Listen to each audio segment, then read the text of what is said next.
Alright, what's going on, everybody? Dogman Dan here. We're going to just take this nice casual, like, if you will.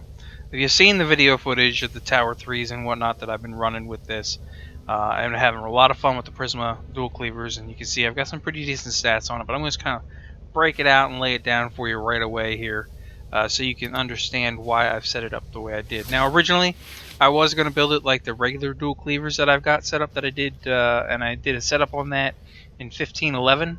I'll put a link to that video if you want to see that setup, which was a critical based setup, and that one would work just as well on this set of blades, but we're doing this more status chance because they did change that around in here. They added status comparatively to the other one, so I decided to try something different, and let's see if you can just kind of follow along. So here's the build as it is.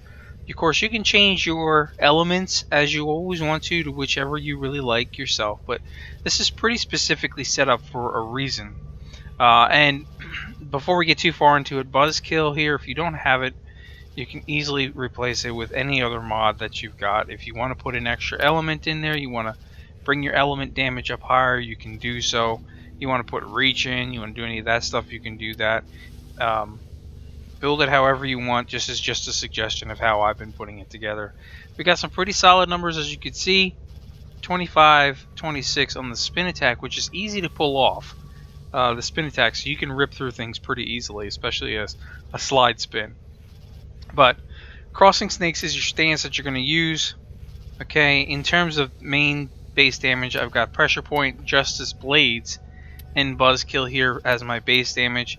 The justice blades is the augment mod you get from Steel Meridian, so it increases your obviously your base melee damage, plus you're getting the one justice, which the justice will do 1000 blast proc once it's filled up the meter, as well as give you a 25% maximum health return or whatever, if you will, and a 25% armor boost for a short duration as well. So that's really nice to have there. So now you see we've got a blast damage in there. We're going to get that blast damage to hit a lot. We'd like to have the armor in there, that extra armor, for just a few seconds, and we get the the maximum heal. Then we've got life strike, giving me my life steal back if I need to. Okay, so I always run it at max. You don't have to run it at max. That's personal preference. I like to run it at max based off of the high levels that I'm doing. And in terms of high level play, or maximizing my play, if you will, whatever you want to call it, I decided this time to go around with the lasting sting. Now I'm getting a 70% status chance based off of the 3 dual stat mods that I'm using. So I got the Whirling Scourge and Voltaic Strike giving me my corrosive. I've obviously got Volcanic Edge giving me my heat, and we're getting a 70% status chance, so we are going to proc a lot. We're going to proc Bleed from Slash, we're going to proc Fire Damage over time, and Panic from Heat, and of course we're going to proc the Armor Reduction on Corrosive. So, looking at it, how does that work with the lasting sting? Well, real good. Okay, so Volcanic Edge is going to give me obviously fire damage over time, and the longer my duration, the more damage over time it's going to do. It's also going to give me Panic. Panic means they're going to be on fire. They're going to jump out from behind wherever they are. Okay, and they're not going to attack you because they're in a panic state, giving you more chance to take them down. As well, with the lasting sting, with the corrosive, we know the corrosive automatically gives you a 25% armor reduction.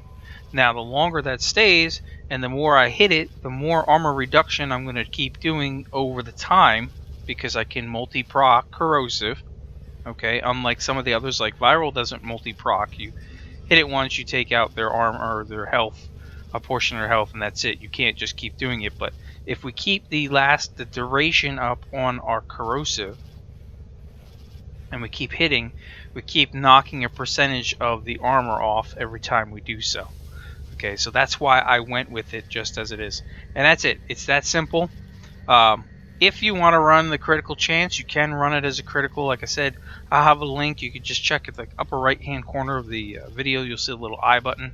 If you click on that, you'll see the link to the video. for the critical build on the regular dual cleavers, it'll work exactly the same as it does on this, and it's good to go that way as well. So otherwise, comments, questions below. I'll catch you guys in the next episode. Thanks for watching. As always, we'll see you soon.